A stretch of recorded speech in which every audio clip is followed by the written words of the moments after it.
Bom, hoje eu vou falar um pouco sobre O Aparicionista, que é um romance do Friedrich Schiller, publicado originalmente entre 1787 e 1789, em uma revista dirigida pelo próprio autor, que, devido à necessidade de se sustentar apenas com aquilo que escrevia, decidiu fazer um texto que correspondesse ao gosto e aos interesses populares da época, interesses que, aliás, estavam muito ligados ao oculto como forma de entretenimento, a despeito do fato de nós estarmos aqui falando de um período muito ligado à consolidação das ideias iluministas. Veja, nós estamos falando aqui de uma Europa às vésperas da Revolução Francesa. Então, por um lado, havia a proliferação de sessões de mesa branca ou de gabinetes de necromancia que contavam com coisas como truques de luz, projeções em espelhos, na fumaça ou em vidro, e também o uso ali de um aparato conhecido como lanterna mágica que ajudava nessas projeções. E essa forma de entretenimento é sintomática de uma elite cada vez mais interessada por magia e por ocultismo. Mas, por outro lado, havia também a presença constante de textos sobre sociedades secretas, sobre a maçonaria, e inclusive não era incomum a ideia de que havia conspirações de todo tipo na corte, nas diferentes cortes europeias.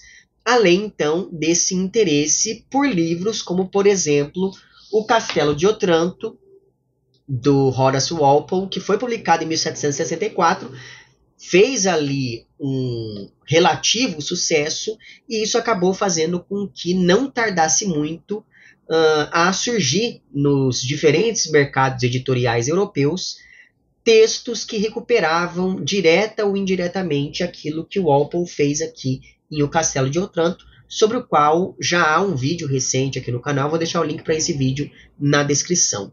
Diante de todo esse contexto, o Schiller, que havia deixado o curso de medicina e que já tinha sido preso por publicar a peça Os Bandoleiros em 1781, na qual supostamente ele louvava um estilo de vida criminoso, tendo em vista que os bandoleiros do título, que eram figuras marginalizadas, eram os heróis, ao passo que os vilões da peça eram representantes ali da nobreza, da aristocracia.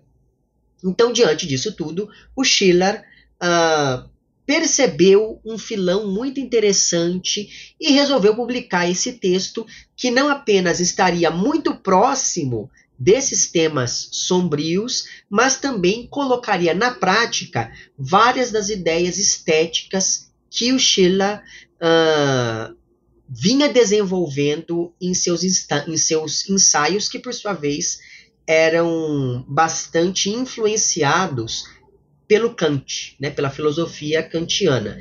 E, aliás, o próprio Kant já havia publicado em 1766 um texto no qual ele defendia, em que ele tratava do problema dos fantasmas. E nesse texto de 1766, o Kant defendia que um fantasma seria a projeção da imaginação de uma pessoa.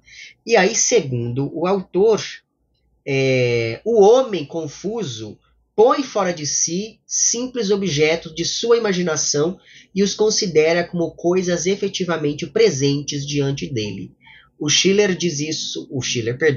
O Kant diz isso na página 181, capítulo 3, intitulado Anticabala, um fragmento da filosofia comum para superar a comunidade com o mundo dos espíritos, que é o capítulo do texto chamado Sonhos de um Visionário explicados por sonhos da metafísica. Esse texto atualmente é publicado aqui no Brasil no livro Escritos Pré-Críticos, que saiu em 2005 pela editora da Unesp. Eu tenho esse livro aqui em casa, eu procurei e não encontrei, porque na época em que eu estava fazendo faculdade, eu fiz uma disciplina em que eu tive que ler um outro texto desse mesmo livro. Mas então veja, tudo isso para dizer que eu vou deixar uma capinha do livro do Kant aqui na tela para que você veja. Vai que você encontre ele por aí. Não sei se é fácil, não sei se ele ainda é publicado, mas enfim, é um texto que vale a pena ser lido.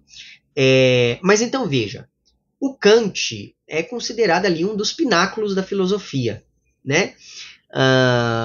Então, se até o Kant estava se debruçando sobre o problema dos fantasmas e o estava fazendo a partir dessa tentativa de racionalização, de construção de um discurso racional sobre esse fenômeno dos fantasmas, isso nos diz muito, né? Isso nos diz de uma sociedade ali que estava, de fato, muito interessada por todas essas questões.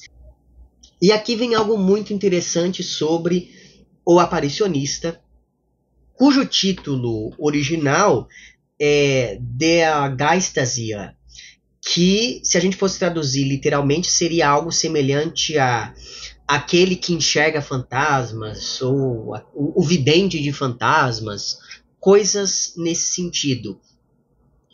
E o que é interessante no livro é o seguinte: por ser muito influenciado pela filosofia kantiana, o Schiller mantém aqui nesse livro uma posição que, à primeira vista, pode parecer meio ambígua em relação ao sobrenatural.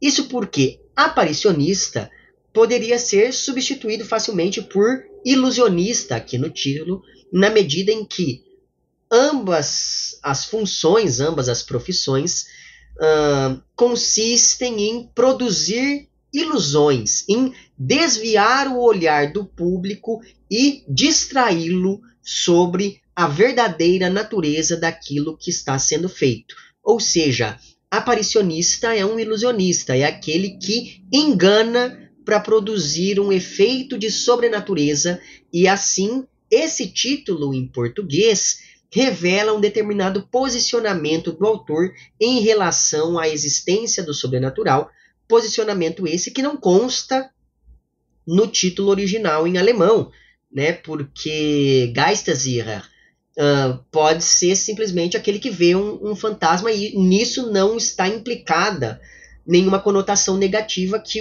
a ideia de aparicionista pode evocar.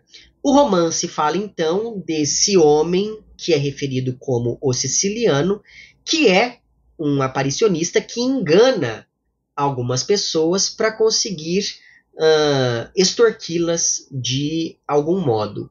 Isso poderia apontar para essa proposta kantiana de ver o fantasma como uma ilusão, ainda que no caso do romance essa ilusão não é uma projeção da mente da pessoa que está vendo o fantasma, mas sim é uma ilusão artificial, digamos, né? Uma ilusão produzida por um maquinário específico mobilizado por esse aparicionista.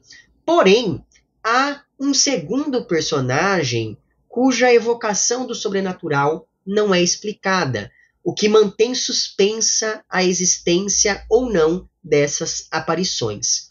Porém, quando visto com mais atenção, a gente percebe que há aqui no livro um caráter didático, um caráter meio moralizante no bom sentido, tendo em vista que o autor nos adverte com essa narrativa sobre os perigos de se acreditar em charlatões, nesse tipo de charlatanismo ali dos aparicionistas. Sobre isso, o começo do romance, bem como o final da primeira parte dessa narrativa, traz comentários muito interessantes. E aí eu vou ler 2 trechos. O primeiro deles está na página 25, que é então o primeiro parágrafo do livro, e nele se lê o seguinte: narrarei um evento que parecerá inacreditável para muitos e do qual eu mesmo, em grande parte, fui testemunha ocular.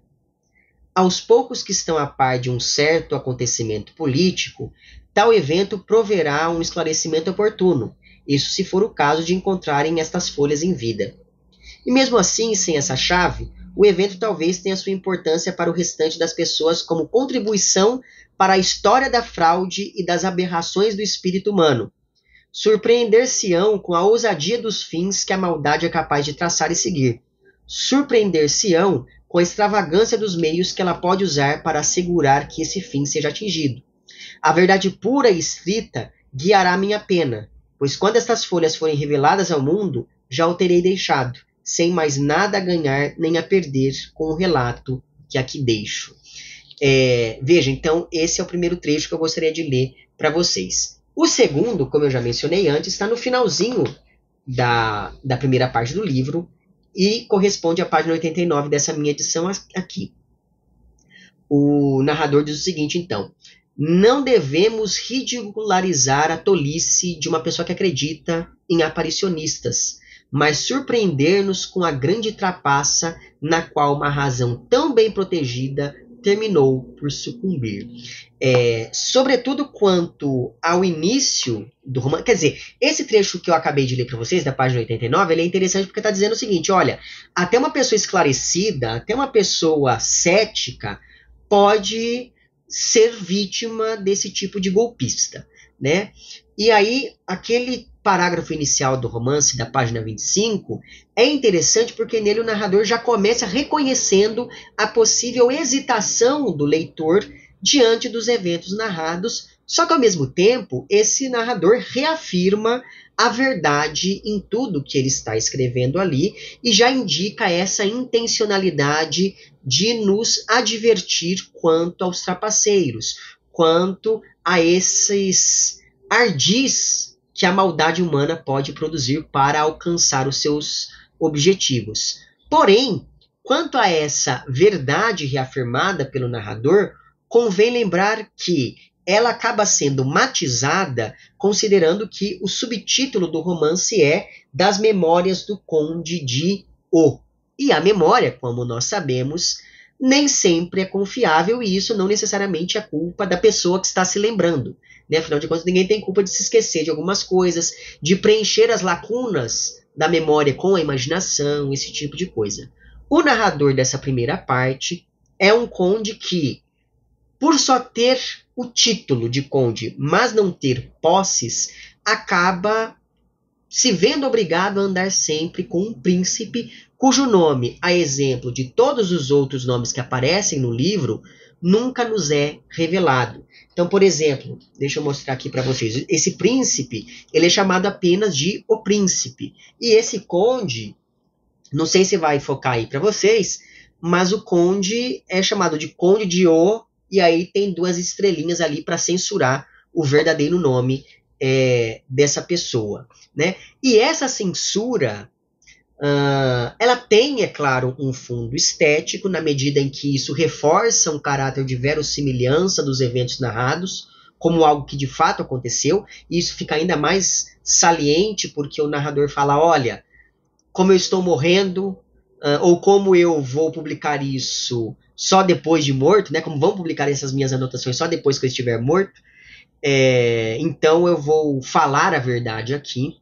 O que acaba entrando em contradição também, porque se ele já vai estar morto, não teria motivo para censurar esses nomes.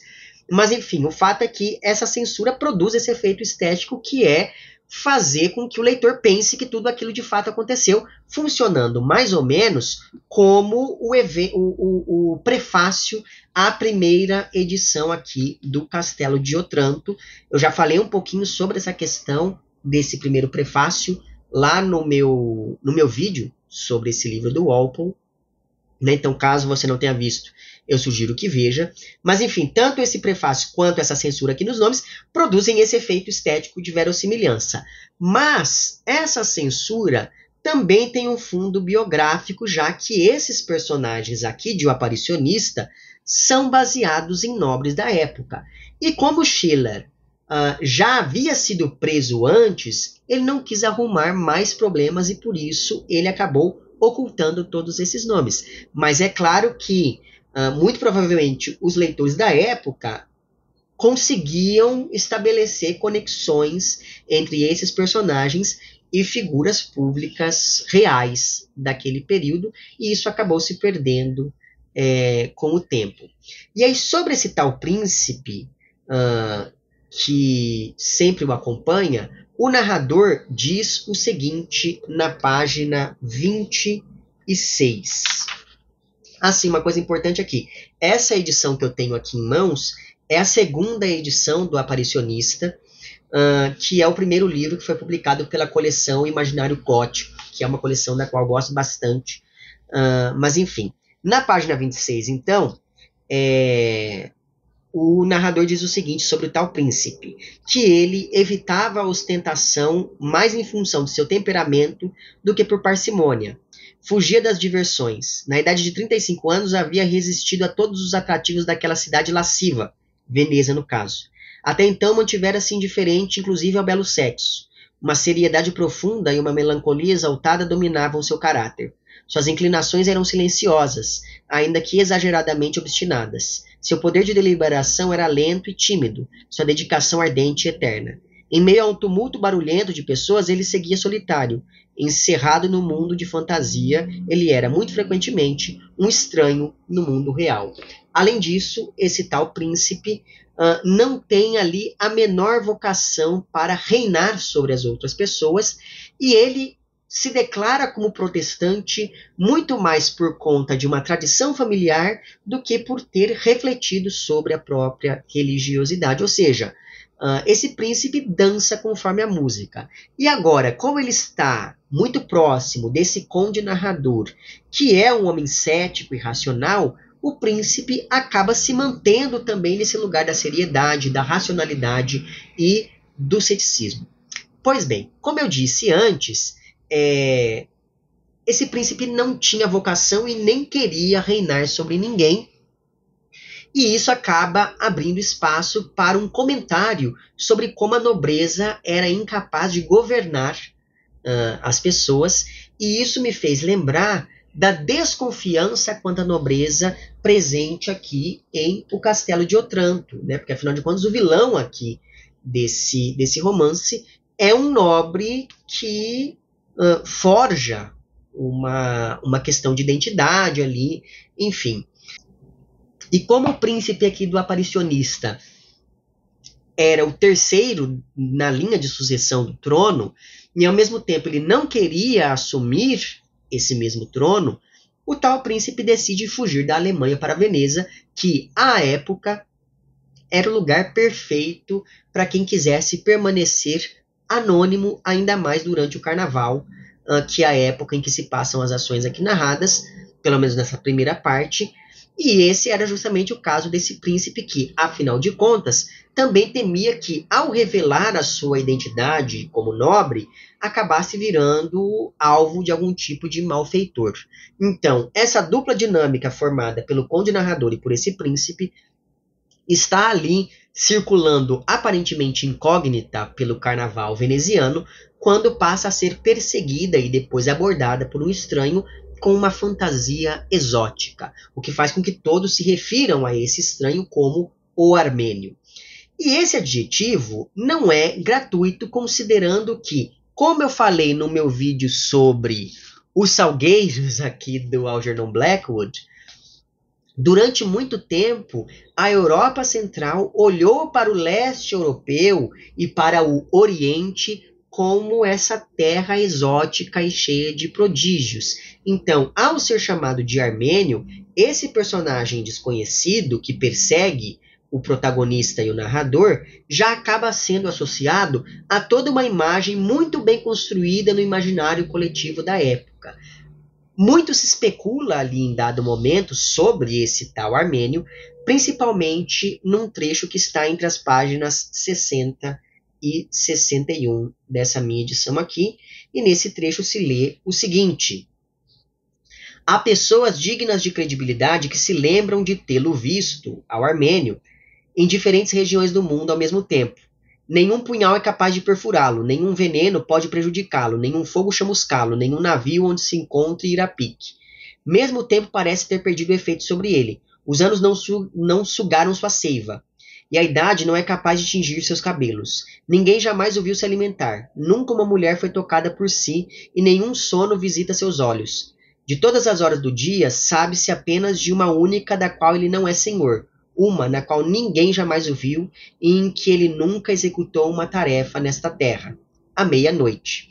Assim que o sino bate às 12, ele deixa de pertencer aos vivos. Onde quer que esteja, ele tem de partir. Seja lá qual atividade estiver fazendo, precisa interrompê-la. A terrível batida dos sinos o arrebata dos braços da amizade, até mesmo do altar, e o chamaria inclusive de uma luta até a morte. Ninguém sabe onde vai, nem o que faz lá. Ninguém ousa questioná-lo qualquer coisa a respeito, muito menos segui-lo. Suas feições contraem-se de repente assim que a hora temida bate, em uma seriedade tão sombria e tenebrosa que qualquer um perde a coragem de olhá-lo no rosto ou de dirigir-lhe a palavra. De repente, um silêncio mortal profundo termina a conversa mais vivaz e todos a seu redor aguardam seu regresso com um terror respeitoso, sem ousar se levantar de seu lugar ou abrir a porta pela qual ele saiu. Então este ou melhor dizendo, eu ia dizer, este é o Armênio, mas na verdade esta é a fama que esse tal Armênio possui. Enfim, o tal Armênio aborda o príncipe com palavras enigmáticas dizendo o seguinte, olha, ele, quem é ele não sabemos ainda, vai morrer às 9 da noite. Além disso, o príncipe tem ali alguns pertences furtados em meio à multidão, e sempre que isso ocorre, o Armênio está por perto e o ajuda a recuperar tudo de maneira muito prodigiosa. E de fato, as coisas desconexas ou enigmáticas ditas por esse Armênio de fato se concretizam. E é aí que o príncipe e o narrador percebem que eles estão sendo seguidos por esse Armênio. Então, até esse momento, esses dois protagonistas sempre se mostraram homens, no mínimo, neutros ou céticos em relação a tudo. Só que isso só até o momento em que eles passam a ser perseguidos por esse Armênio e conforme eles vão se dando conta dessas várias coincidências ligadas a este estranho personagem. E não só isso, esses personagens também percebem que a identidade do príncipe já não é mais tão secreta assim. Na verdade, parece que todo mundo sabe quem ele é ali em meio àquele carnaval. Tanto é assim que esses dois personagens começam a se envolver em uma série de eventos cada vez mais insólitos. Exemplo disso é uma reunião que funciona como tribunal paralelo que condena um homem que ameaçou o príncipe em uma pequena rusga no meio da rua.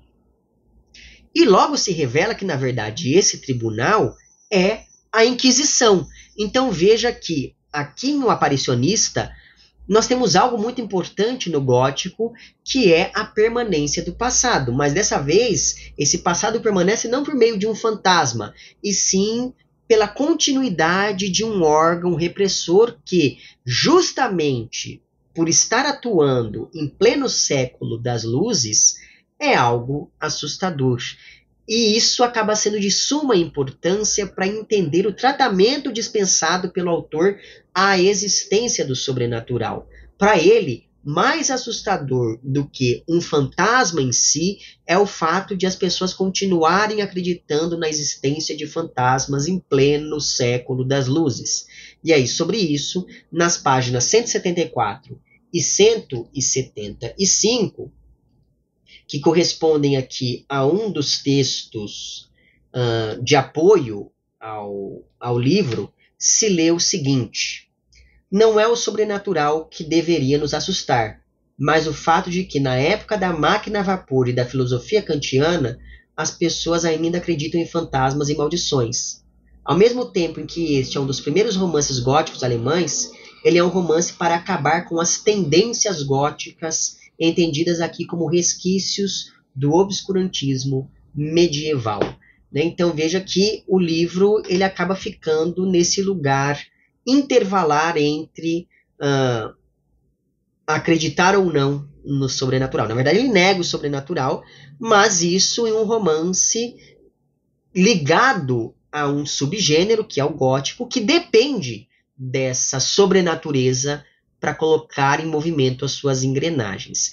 Mas, voltando aqui à trama do livro, outro evento insólito ao qual comparecem o narrador e o príncipe é uma sessão de necromancia presidida por um homem identificado, por um nobre, aliás, isso é muito importante ser salientado, por um nobre identificado como o Siciliano, e a essa sessão de necromancia comparecem também nobres de vários países da Europa, como por exemplo a Rússia, a França, a Inglaterra também, se não me engano, a Alemanha, pensando nesses dois protagonistas aqui, né?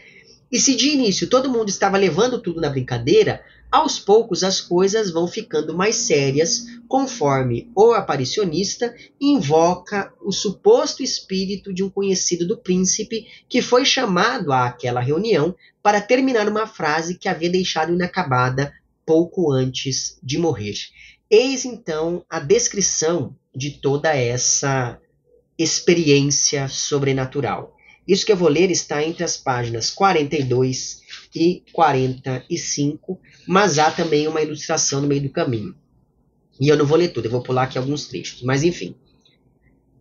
O aparicionista, então, pediu que nos removêssemos para o outro pavilhão até que nos chamasse. Ao mesmo tempo, solicitou que tirassem todos os móveis do salão, subissem as janelas e fechassem as persianas com a maior meticulosidade. Ao estalajadeiro, que já parecia ter sua confiança, ordenou que trouxesse um recipiente com carvões incandescentes e apagasse todos os lumes acesos da casa com água, cuidadosamente. Claro, porque aí no escuro não dá para você ver ali direito, né, essa manipulação por parte do aparicionista. Mas enfim.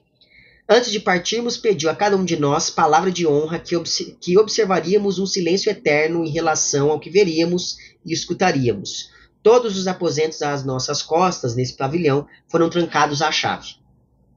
E aí um pouco mais adiante. Eram quase 2 horas quando o feiticeiro voltou a aparecer e afirmou que aquele era o momento. Na entrada, foi-nos ordenado que tirássemos os sapatos e ficássemos em mangas de camisa, meias e roupas interiores.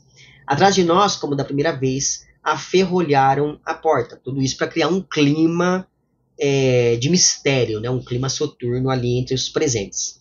Ao voltar os olhos para o sótão, encontramos um grande círculo traçado a carvão, dentro do qual todos os presentes, 10 ao todo, cabiam confortavelmente. Ao seu redor, junto a todas as 4 paredes do aposento, as tábuas foram levantadas, de forma que estávamos como que ilhados. Um altar coberto por um lenço negro erguia-se no meio do círculo. Abaixo dele, estendia-se um tapete de cetim vermelho.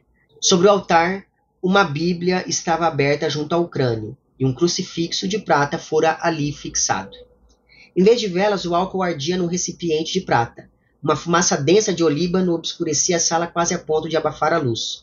O conjurador estava semidespido como nós, mas descalço. No pescoço nu trazia um amuleto preso a uma corrente de cabelo humano.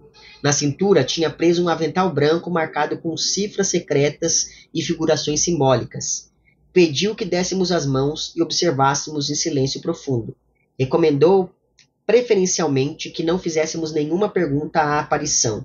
Ao inglês e a mim, contra quem ele parecia nutrir a maior desconfiança, pediu que segurássemos 2 punhais desembainhados e cruzados, 1 polegada acima da sua altura, enquanto a ação durasse.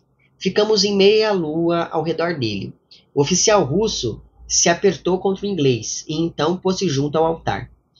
Com a face voltada ao sol nascente, o feiticeiro se colocou sobre o tapete, aspergiu água benta para os 4 pontos cardinais e inclinou-se 3 vezes perante a Bíblia. A invocação durou meio quarto de hora, e dela não entendemos nada. No final desta, ele fez um sinal para que as pessoas imediatamente atrás de si agarrassem firmemente seus cabelos. Entre as mais violentas convulsões, ele chamou o morto 3 vezes pelo nome. Na 3ª vez, estendeu a mão até o crucifixo. De repente, todos sentimos simultaneamente um golpe como de um relâmpago que nos fez soltar as mãos. Um trovão súbito estremeceu a casa. Todas as fechaduras rangeram. Todas as portas bateram juntas. A tampa da lamparina caiu. A luz extinguiu-se e na parede oposta sobre uma chaminé, uma figura humana em camisa ensanguentada e rosto cadavérico surgiu. E aí, então, aparece o tal fantasma. Só que, como eu disse antes, o Schiller era um homem iluminista. Não só isso, como ele também foi um dos grandes nomes do classicismo de Weimar e do pré-romantismo alemão. Tanto é assim que, por mais que ele não tenha participado ativamente do grupo encabeçado pelo Herder e pelo Goethe, o Schiller também é bastante associado à Sturm und Drang, ou seja, ao movimento Tempestade e Ímpeto, né, que, dentre outras coisas, buscou por tudo aquilo que era rechaçado pelo iluminismo, graças à recuperação do passado e da cultura popular. Então, o ocultismo, a astronomia, a quiromancia, a alquimia medieval eram temas frequentes em textos desse grupo, e inclusive, eu não sei se você se lembra disso, mas o próprio Goethe menciona em alguns momentos do Fausto elementos ligados à alquimia e à astrologia, por exemplo.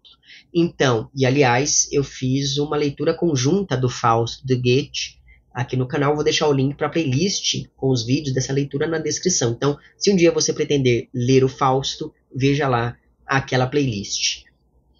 Mas, enfim, havia nisso tudo esse interesse pelo oculto, mas havia também essa intencionalidade iluminista por parte do autor em olhar para todas essas coisas de maneira racional, ou pelo menos da maneira mais racional possível.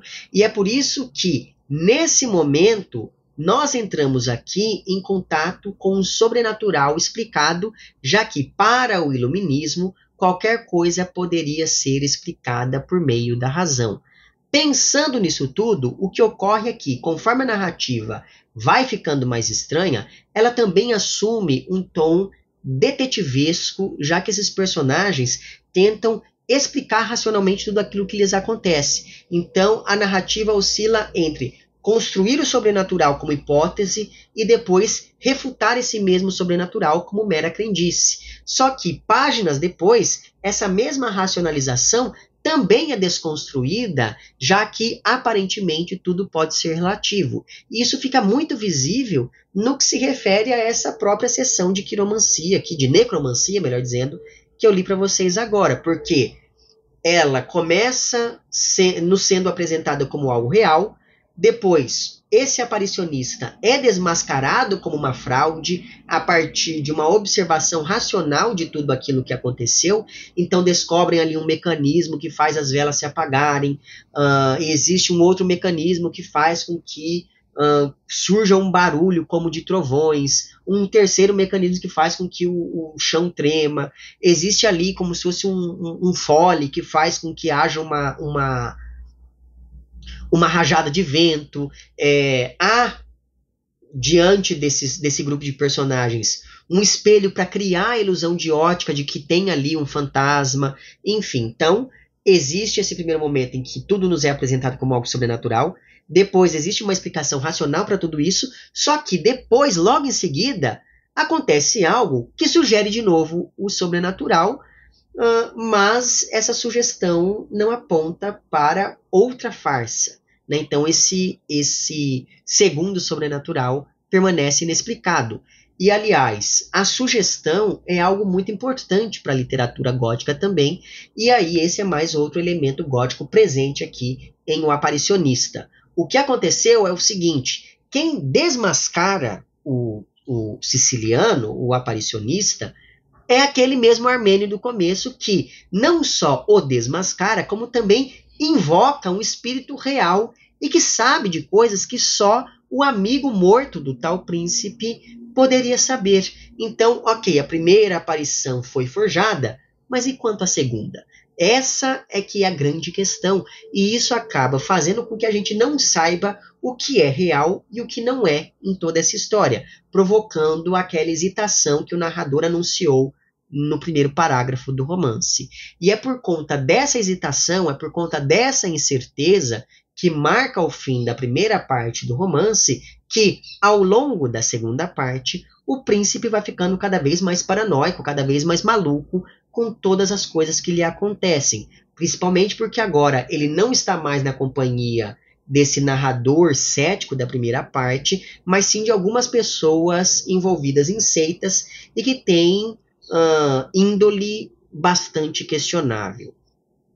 Ao contrário daquele narrador único, daquele narrador coeso da primeira parte, na parte 2 de O Aparicionista, nós acompanhamos algumas cartas escritas pelo Barão de F, endereçadas ao Conde de O, que é o narrador da primeira parte, para dar notícias sobre essa mudança no comportamento do príncipe.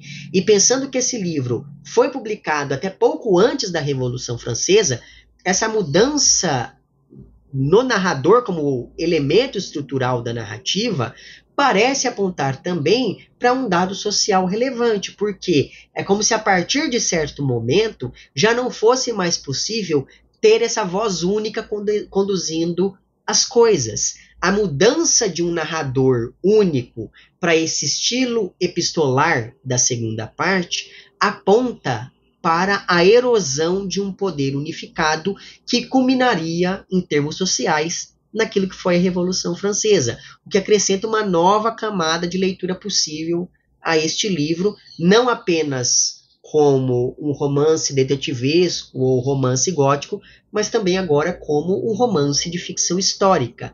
E assim, nós temos aqui ficcionalizadas as tensões entre o racionalismo e o obscurantismo, ou ainda entre o mundo iluminista do Conde Dio e do Príncipe versus o mundo mágico e sobrenatural do Armênio. Mas, enfim, para além desse comportamento errático do Príncipe, na segunda parte, a gente também fica sabendo do envolvimento dele com uma mulher referida sempre como a grega. E essa é uma mulher de beleza sublime, tão sublime que serviu de modelo a um quadro de Nossa Senhora que o próprio príncipe tem em sua coleção, o que é uma coincidência tão grande que também acaba sugerindo algo de quase sobrenatural nesse envolvimento entre os dois. De modo que aqui nós temos a figura feminina marcante na segunda parte do romance, profecias e outros elementos sobrenaturais, rituais estranhos, um apelo à verossimilhança, pensando nesses nomes censurados, que foi também uma necessidade por parte do autor. Nós temos aqui a descrição de espaços e ambientes lúgubres e soturnos. Nós temos aqui posta a questão da identidade ganhando alguma relevância ao longo da narrativa, e tudo isso, todos esses são elementos característicos do gótico, inclusive vários deles estiveram presentes aqui também no Castelo de Otranto. E, aliás, pelo que eu pude perceber, né, a partir da leitura dos textos de apoio dessa minha edição aqui, me parece que hoje o Aparicionista é entendido como um livro ainda mais influente do que foi o Castelo de Otranto. E a isso eu acrescentaria uma opinião muito pessoal, que me parece que o Aparicionista é também um livro, um romance bem melhor do que o Castelo de Otranto. Mas, enfim, apesar disso tudo, apesar dessa aproximação estética com a literatura gótica, é bom lembrar que na Alemanha o termo gótico geralmente se referia, ou se refere ainda, não sei, ao idioma antigo daquele país, né, ao alemão gótico. Por isso mesmo, o Aparicionista não foi entendido em um primeiro momento, ou não foi rotulado em um primeiro momento como um romance gótico, mas sim como a obra que iniciou a tradição dos chamados romances de calafrio, que misturavam elementos sobrenaturais próprios lá do gótico, aventuras próprias dos romances de cavalaria e perigos reais que eram características do chamado drama de salteadores, que é um tipo de texto surgido também ali na Alemanha e que também foi inaugurado pelo Schiller a partir da publicação da já citada peça Os Bandoleiros. Agora, para você saber sobre como toda essa trama de mistérios e perigos vai acabar, não adianta nada você ler o livro, porque o romance permaneceu inacabado e o autor abandonou esse projeto. A menos que, inspirados aqui pela sessão de necromancia que acontece no romance, a gente tente entrar em contato com o Schiller diretamente do além-túmulo. Mas, brincadeiras à parte, mesmo inacabado, eu acho que isso não deve desestimular a sua leitura. Mesmo inacabado, esse romance é muito bom. É um romance muito influente na Alemanha e fora dela, e principalmente é um romance daqueles que, apesar de ter ali as suas dificuldades, né, afinal de contas é um texto já bastante antigo, ainda assim o estilo do autor ele é tão interessante que, pelo menos a mim, eu acabei ficando muito preso à narrativa. Né? Por tudo isso, fica a minha enfática recomendação de leitura aqui de O Aparicionista, do Friedrich Schiller. Eu vou deixar na descrição desse vídeo o link para o meu vídeo aqui sobre o Castelo de Otranto, também para o meu vídeo sobre os Salgueiros do Algernon Blackwood, e deixarei por fim o link para o meu perfil no Apoia-se. E assim, caso você queira e possa contribuir financeiramente com esse meu trabalho por aqui, é só você entrar em contato com os planos de apoio e também com as recompensas equivalentes a cada um desses planos. Fica aqui um agradecimento às pessoas que já contribuem. Para você que quer fazer isso, mas que não pode ou não quer fazê-lo financeiramente, é só mostrar para o algoritmo dessa plataforma que o meu conteúdo é relevante de algum modo. Então curta o vídeo, compartilhe, comente, etc e tal. Este canal só pode falar sobre aparicionistas e sessões de necromancia porque há quem o apoie. Então fica aqui o meu agradecimento. Vemo-nos nos próximos vídeos e um amplex.